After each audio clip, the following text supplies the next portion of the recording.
Vous l'aurez compris, ce matin, nous nous inscrivons dans un événement national proposé par l'association Porte Ouverte, qui souhaite que nous prenions un temps, un regard sur l'Église persécutée.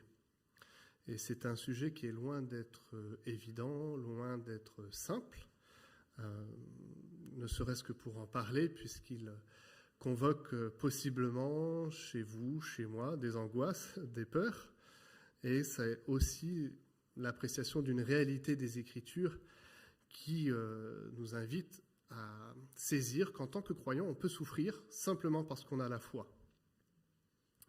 Dans les groupes de maison, nous étudions cette année l'évangile de Matthieu et plus particulièrement les discours de Jésus dans l'évangile de Matthieu. Et on a vu il y a de cela quelques semaines les béatitudes. Et dans le groupe de maison, on a discuté sur ce texte connu de Matthieu chapitre 5, les versets 10 et 11. Je vous les relis. « Heureux ceux qui sont persécutés pour la justice, car le royaume des cieux leur appartient. Heureux serez-vous lorsqu'on vous insultera, qu'on vous persécutera et qu'on dira faussement de vous toutes sortes de mal à cause de moi. Réjouissez-vous et soyez dans l'allégresse parce que votre récompense sera grande au ciel. En effet, c'est ainsi qu'on a persécuté les prophètes qui vous ont précédés. » Un texte simple à lire et pourtant éminemment complexe à recevoir, à entendre. Il rappelle aussi par la bouche de Jésus que ce sont également les prophètes qui ont subi ces persécutions.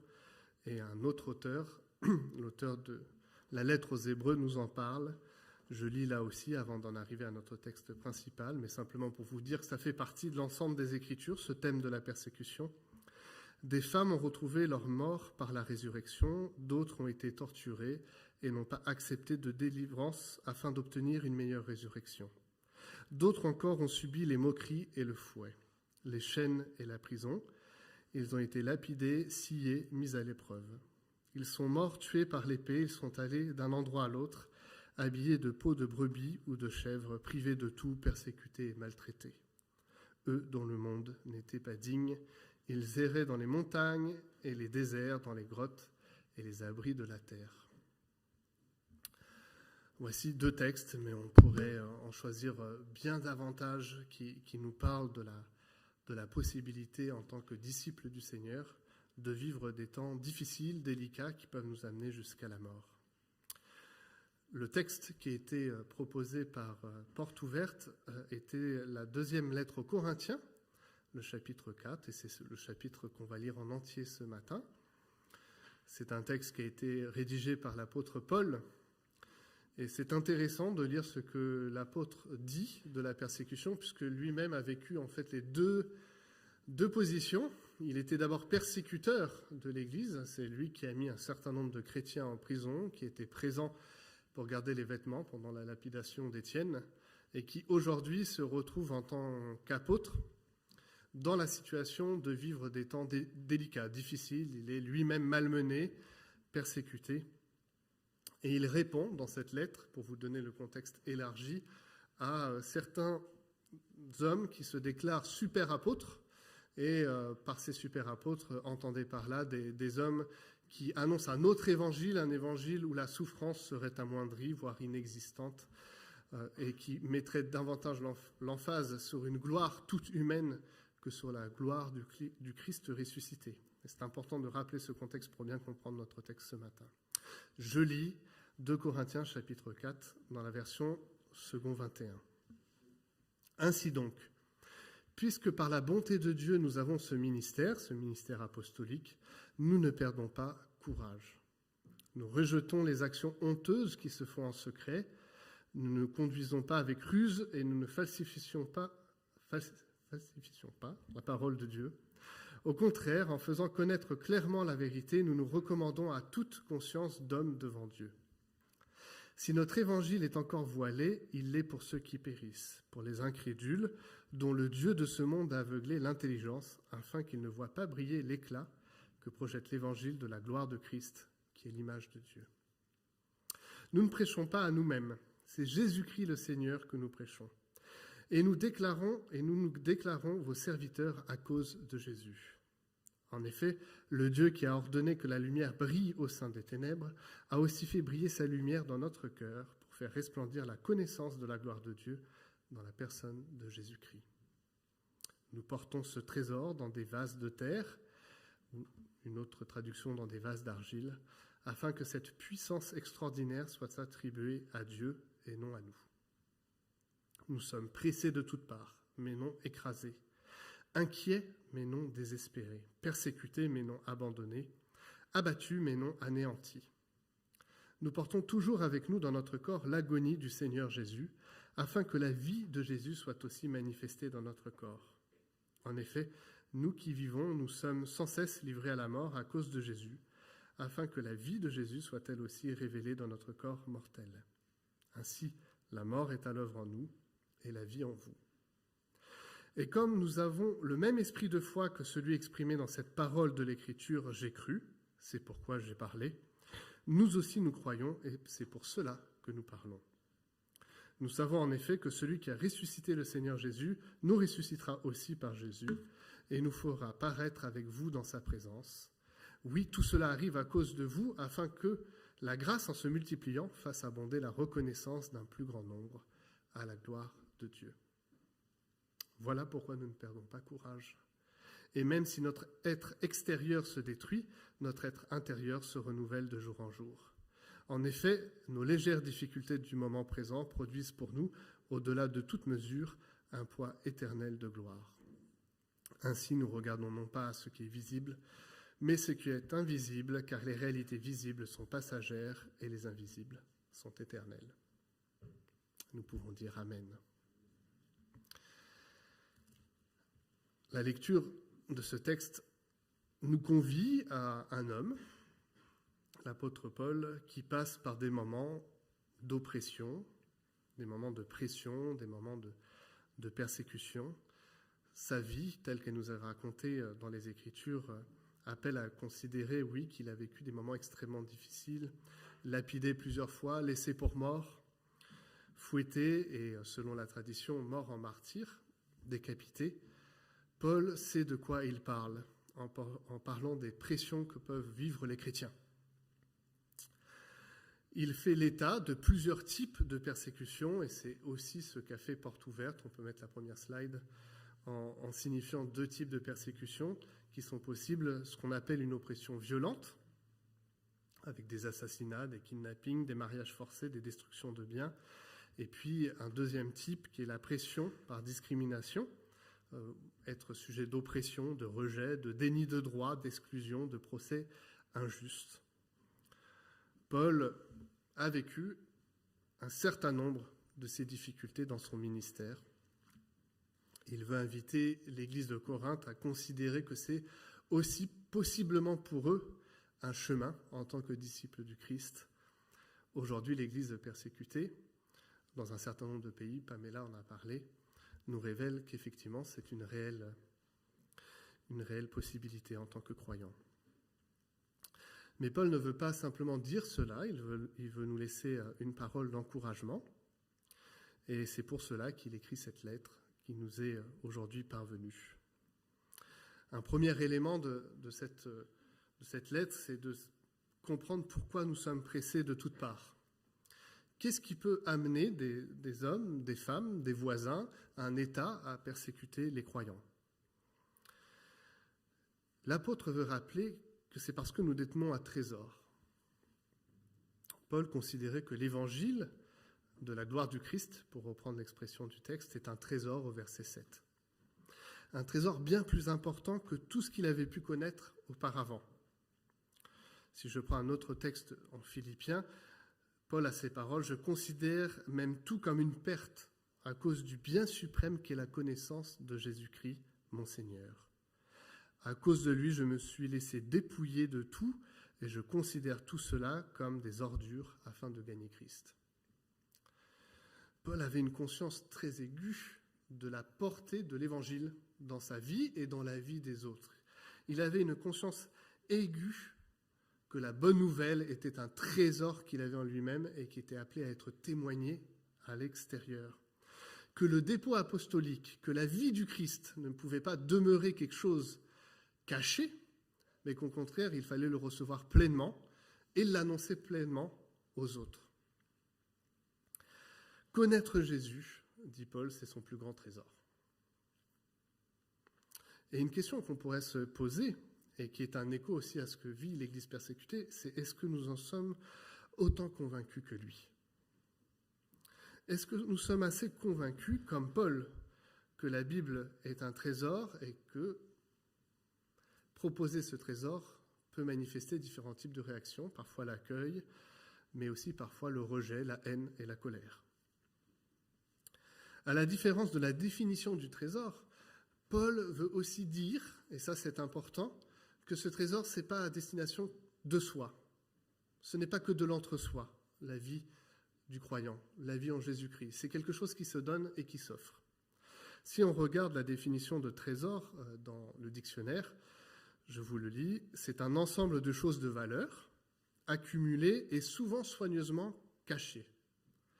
Pour Paul, cette définition n'est pas juste. Pour lui, dans le mot trésor, c'est quelque chose qui devrait être mis en avant, qui devrait être montré.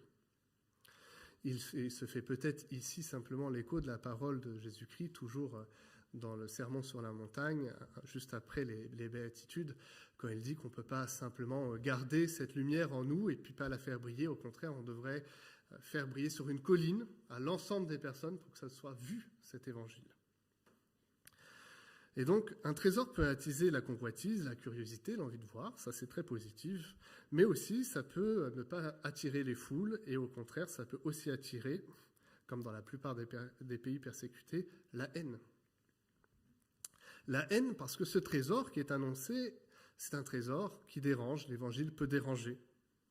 Il gêne ceux qui ne croient en rien, comme dit l'apôtre, les incrédules pour les nommer. On peut détester ce trésor parce qu'il vient aussi à la rencontre de ce que nous sommes de pécheurs. Donc il vient signifier quelque chose qui est sale en nous et qui a besoin d'une grâce particulière. Et au verset 4, Paul parle des incrédules d'une manière assez terrible. Il dit que le Dieu de ce monde a aveuglé leur intelligence afin qu'ils ne voient pas briller l'éclat que projette l'évangile de la gloire du Christ. Au fond, pour le dire autrement, le diable se sert de l'incrédulité de l'homme pour lui fermer la porte de la connaissance qui est un des thèmes importants de ce chapitre qu'on vient de lire. Et donc, s'il y a une entité qui ne veut pas que cette connaissance soit donnée, alors c'est à nous, croyants, d'offrir cette connaissance aux autres parce que nous-mêmes, nous l'avons reçue de Christ. Paul va accentuer cet élément en reprenant la parole du psalmiste au verset 13. « J'ai cru et c'est pourquoi j'ai parlé. » J'ai cru et c'est pourquoi j'ai parlé. De l'abondance de son cœur, sa bouche parlait. Et c'est un principe général, on ne peut pas donner aux autres ce qu'on n'a pas reçu soi-même. S'il y a de la lumière dans notre cœur, il y en aura sûrement autour de nous, et c'est très difficile de pouvoir le cacher. Ça devrait resplendir, ça devrait être manifeste. Et on pourrait tenter d'enterrer ce trésor de l'Évangile. On pourrait tenter, quand les difficultés se font jour, de dire finalement, je ne vais pas dire l'ensemble de la vérité de l'Évangile. Mais rappelons-nous vraiment que c'est une mission que Jésus nous a donnée, une des missions de l'Église, une des missions du disciple et du croyant, c'est de faire briller la lumière de l'Évangile devant les hommes. Le faire implique parfois des difficultés. Le deuxième élément de ce texte, c'est de dire que nous portons un trésor, mais dans un contenant qui est relativement fragile, des vases de terre, des vases d'argile. Pour le dire sans métaphore, c'est vous et moi. À l'ère des super-héros, et hier, Stéphanie était à la bibliothèque avec notre fils Arthur, qui est revenu avec plein de BD de Superman, de Batman, et était ravi de lire ça, de voir ces hommes. Et il y avait aussi un certain nombre de super-héroïnes qui étaient capables de choses extraordinaires. À l'ère des super-héros, bon nombre de chrétiens, peut-être même vous et moi, on aimerait avoir aussi des super-pouvoirs qui permettraient de se défendre facilement, de ne pas faire face à ce que Paul décrit dans ses textes ou ce que l'Église persécutée peut raconter de témoignages. Et une certaine théologie propose cet évangile facile et confortable. C'était la théologie des apôtres, des faux apôtres qui étaient contre Paul, et ça peut être aussi la théologie d'un certain nombre de communautés qui se disent églises, sans reconnaître aussi la part de souffrance qui peut être celle du croyant. Mais la vérité est tout autre. Paul le rappelle au verset 7. « Nous portons un trésor dans des vases de terre afin que cette grande puissance soit attribuée à Dieu et non pas à nous. » Il y a un contraste fort, manifeste, qui est de dire que plus le vase est fragile, plus Christ sera révélé. Loin de chercher la force, Paul se glorifiait de sa faiblesse dans l'annonce de l'Évangile. Au IIe siècle, il y a une tradition qui nous est rapportée qui décrit comment Paul était physiquement. Alors, je ne sais pas si c'est vrai, mais en tout cas, la description qui est donnée, c'est que c'était un homme petit, un peu grassouillet, chauve, avec une grosse barbe et avec des sourcils unis. Alors, je ne sais pas si c'est vers le type d'homme que vous iriez, voilà, qui va vous annoncer une bonne nouvelle, mais en tout cas, physiquement, il ne s'est pas rêvé. Et puis, il dit aussi, dans un certain nombre de lettres, qu'il avait du mal à parler, à dire les choses, à s'exprimer. Et on en a déduit peut-être qu'il bégayait, on n'en sait rien, mais en tout cas, ce qu'on sait, c'est que ce n'était pas un homme qui faisait très fort et un homme avenant. Et de cette faiblesse, il tirait la force de proclamer l'Évangile. Paul avait peut-être plus conscience que quiconque que l'homme extérieur était une façade, que c'était même destructible, mais que l'être intérieur, ce qu'il portait en lui, la puissance de Dieu, était ce qu'il fallait mettre en avant. C'est aussi souvent ce qui ressort des témoignages d'hommes et de femmes qui vivent l'Église persécutée. J'aimerais vous lire un témoignage d'un homme, Madhira Kotiridi, qui vit en Inde, qui était gravement malade, condamné à mourir, quand Dieu l'a miraculeusement guéri et lui a annoncé qu'il allait lui confier une mission. Cet homme savait à peine lire et n'avait jamais étudié de théologie, mais un jour, un pasteur est arrivé avec une bicyclette aménagée avec des haut-parleurs et une Bible audio amplifiée, qu'il a remise à Kotiridi. Et puis, du coup, on l'a nommé l'évangéliste à bicyclette. Il allumait sa Bible amplifiée, il diffusait un chant, puis un verset biblique et il circulait dans les villages en annonçant l'Évangile. Il a fait cela pendant 7 ans, jusqu'un jour où on l'a arrêté en lui disant qu'il ne devait plus jamais revenir. Et puis une nuit, il a été agressé et il s'est retrouvé à l'hôpital presque mort. Le lendemain, l'un des partenaires de Porte Ouverte est allé lui rendre visite et a demandé à l'épouse de Kotiridi « Est-ce que tu as peur de perdre ton mari ?» Et elle lui a répondu « Pour moi, il devrait être mort depuis 7 ans déjà. Celui qui lui a redonné la vie va s'occuper de lui. » Et aujourd'hui, Kotiridi a repris ses tournées à vélo avec encore plus d'énergie. C'est dans la faiblesse d'un homme qui n'avait pas fait de hautes études, n'était pas à même de tout expliquer, que Dieu s'est servi de sa capacité à conduire un vélo et d'aller de village en village pour que l'Évangile soit annoncé. Mais regardons simplement les apôtres. C'est vrai que Luc était un médecin, mais pour la majorité d'entre eux, on n'est même pas sûr qu'ils savaient bien lire et écrire. C'est quelque chose qu'ils ont appris sur le tas. Ils étaient de simples pêcheurs. Alors pêcheurs dans les deux sens, voilà, pêcheurs au sens du péché biblique, mais au sens qu'ils pêchaient des poissons, très humblement. Kotiridi est un exemple de vase de terre, fragile, sans valeur aux yeux du monde, mais pourtant très, très précieux pour Dieu, qui lui avait confié une mission, qu'aujourd'hui il continue à opérer. Et c'est parfois ce que nous pouvons penser, que nous n'avons aucune valeur aux yeux de nos voisins, de notre famille ou de nos collègues. Et pourtant, Dieu nous a choisis pour répandre sa lumière. C'est à dessein qu'il place sa gloire dans des vases sans gloire. Et ainsi, la puissance incomparable que produit l'Évangile est celle de Dieu et non la nôtre. Plus la faiblesse du témoin, je le dis, est manifeste, plus la puissance de Dieu est éclatante. Le deuxième élément que Paul veut offrir aux croyants, qui passeraient par des moments difficiles, ça serait d'expliquer pourquoi nous ne sommes pas écrasés. Et je crois qu'il le signifie de manière claire, nous ne sommes pas écrasés parce que nous sommes des instruments, certes, fragiles, mais quand même entre les mains de Dieu. Celui qui prend soin de nous, c'est Dieu. Est-il nécessaire de rappeler que tout vase dépend du potier qu'il le tient entre ses mains. Paul connaissait la tribulation, la persécution, l'abattement, et en fait il le dit de manière assez précise dans le texte. Et en même temps, il n'y avait pas de désespoir en lui, car son soutien, il en avait tout à fait conscience, était divin. Dans le texte qu'on a lu de ce 4e chapitre de la 2e lettre aux Corinthiens, vous avez un effet qui est proposé, qui est de mettre d'un côté la situation de l'apôtre, et ensuite les effets de la puissance de Dieu. Peut-être on peut afficher, et c'est assez manifeste dans la manière dont il a construit ce texte.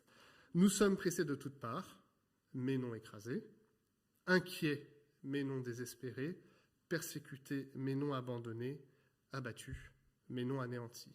Donc, il exprime, avec une très grande sincérité, ce qu'il vit de difficile dans son ministère, dans ce qu'il est, mais en même temps, il veut aussi reconnaître la main de Dieu auprès de lui. Nous pouvons être pressés de toutes parts en étant des chrétiens qui témoignent de l'amour de Dieu autour de nous. Mais le texte nous le dit comme quelque chose que nous devons retenir, nous ne serons pas écrasés. L'Église persécutée ne sera pas écrasée. L'Église tout court ne mourra pas, car Jésus a pris à la croix ce qui pouvait vraiment nous anéantir et nous écraser, le péché. Jésus a été écrasé, brisé par le poids des péchés, et ce à notre place. Mais il a manifesté aussi sa victoire totale par la résurrection. C'est à cela que notre espérance se rattache. Il est vrai que les épreuves sont parfois très dures, et j'ai été touché par un témoignage vidéo que j'ai regardé dans la préparation de cette prédication, où vous aviez une famille dont la fille a été tuée pour sa foi, et le père qui disait, mais finalement, ils ne sont pas venus me chercher moi, mais ma fille. Et donc voilà, en tant que propre père, j'étais associé mentalement, émotionnellement à tout cela, et je me disais, mais comment c'est possible de vivre ça ? Mais en même temps, ce père avait une telle conviction de la main de Dieu sur sa famille et sur tout ce que l'Église était, que c'était pour moi un puissant encouragement qui m'était adressé. Oui, Paul dit, en étant croyant, on peut côtoyer la mort en permanence. Lui-même parle du fait qu'il est en arrêt de mort, que chaque jour, il risque la mort.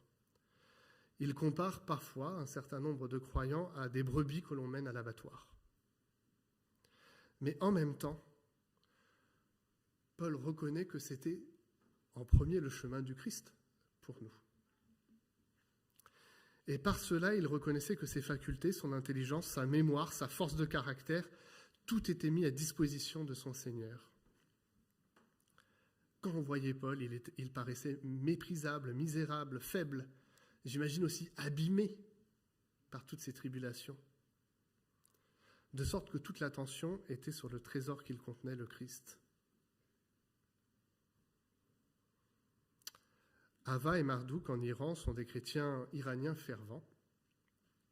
Ils ont beaucoup souffert par leur foi, en particulier Marduk qui a été emprisonné. Mais son épouse raconte, quand mon mari était en prison, j'ai vécu beaucoup d'expériences intimes et très fortes avec Dieu, et j'en ai retenu de nombreuses leçons. J'ai appris que Dieu était là avec moi dans le feu. Je sais que nous sommes dans sa main et que personne ne peut nous arracher à lui.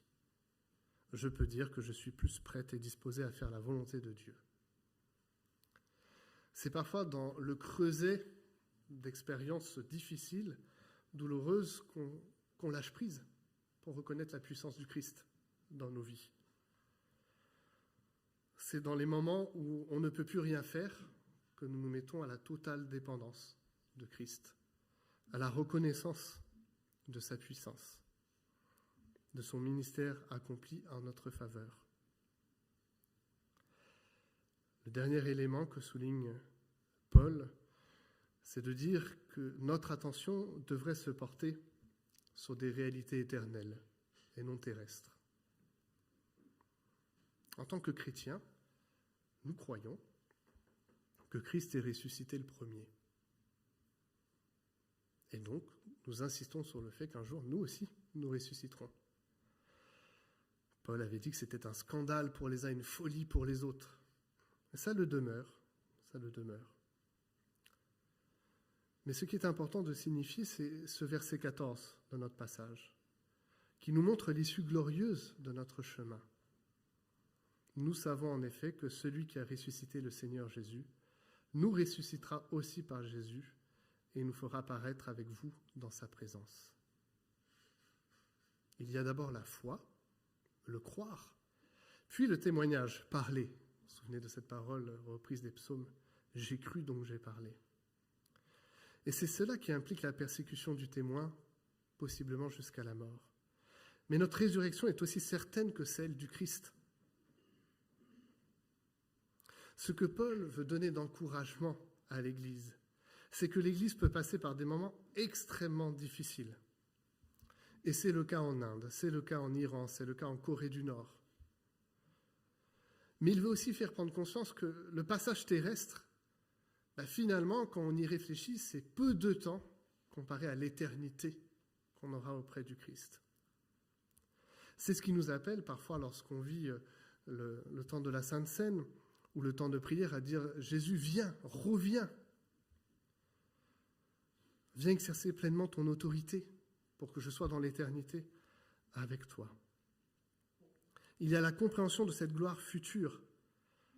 Et il se permet aussi une phrase qui est difficile à approcher, car de nos légères difficultés du moment, nos légères difficultés du moment présent produisent pour nous, au-delà de toute mesure, un poids éternel de gloire. Je ne crois pas que Paul est en train de remettre en question la souffrance qui peut être celle d'un croyant qui vit la persécution. Il ne dit pas, voilà, c'est rien, c'est du néant, t'inquiète pas, tu ne vas pas vraiment souffrir. Il l'a dit précédemment qu'il pouvait avoir une vraie souffrance et que lui-même l'a vécu en son fort intérieur. Mais ce qu'il veut mettre en perspective, c'est le présent et l'avenir. Et ce contraste entre une vie terrestre petite, qui est de l'ordre de quelques années, quelques dizaines d'années, et l'intensité du futur qui nous est proposé avec le Seigneur. J'estime que les souffrances du moment présent, redira Paul dans son épître aux Romains, ne sont pas dignes d'être comparées à la gloire qui va être révélée pour nous. Et de la même façon qu'il avait mis en perspective ce que lui vivait, la puissance de Dieu, il remet en perspective cette destinée éternelle et ce qu'il y a d'humain.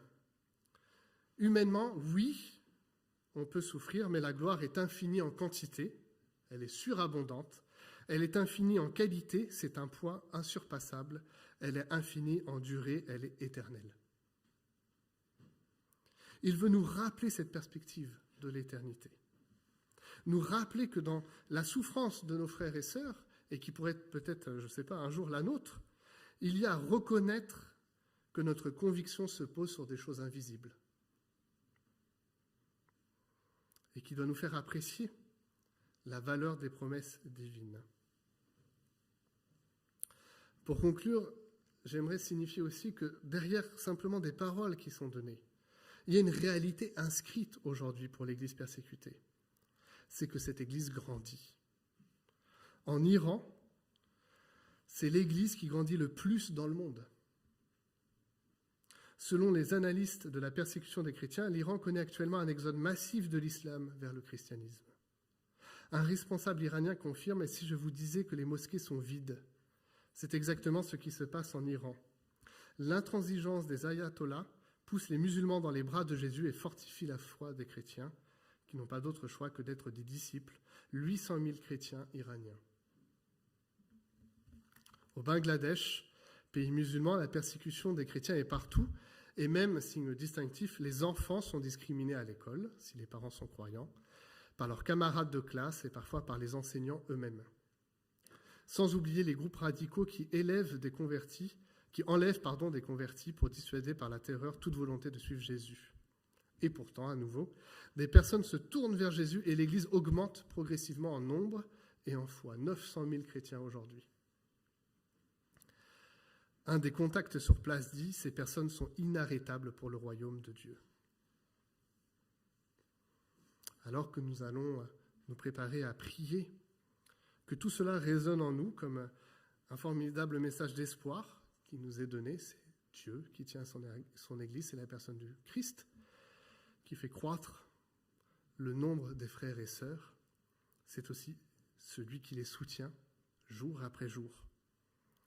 Que ça puisse être pour nous aussi un rappel de la possibilité qu'on a de prier pour eux, de les remettre entre les mains de ce Seigneur tout-puissant, qu'il prenne soin d'eux, qu'il puisse continuer à les encourager dans le témoignage qu'ils portent malgré les circonstances, et que nous soyons appelés aussi, nous, à nous saisir de ce témoignage autour de nous, de nos voisins, de nos familles, de nos autorités civiles.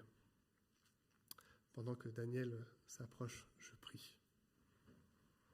Seigneur, ce matin, ce texte de Paul n'est pas simple à appréhender. Il nous rappelle aussi une réalité de la bonne nouvelle que nous préférions parfois oublier. Être ton disciple, c'est faire face possiblement aux moqueries, au rejet, à la discrimination, voire même à des agressions physiques et possiblement à la mort. C'est ce que vivent certains de nos frères et sœurs aujourd'hui, dans des pays où les autorités, Seigneur, les voisins, les familles ne souhaitent pas entendre parler de toi, où la haine est attisée contre toi et contre ceux qui représentent cet évangile. Nous voulons te les remettre entre tes mains, prendre de leur persévérance et prendre de leur courage, Seigneur, reconnaître leur foi et te demander que tu puisses intercéder auprès des autorités civiles, auprès de ceux qui les maltraitent, afin qu'ils soient convaincus de péché et de la possibilité de la grâce que tu leur offres. Seigneur, apprends-nous, comme la majorité de ces témoignages, à ne pas aimer nos ennemis, à aimer nos ennemis et ne pas aller contre eux, mais à prier pour eux qu'ils viennent à toi. Seigneur, c'est là pour moi en tout cas le caractère le plus touchant de ce que j'ai pu entendre. Ces hommes et ces femmes qui subissaient par d'autres la maltraitance et qui priaient pour eux, afin qu'ils viennent à toi. C'est là notre prière, en ton Saint-Nom Jésus. Amen.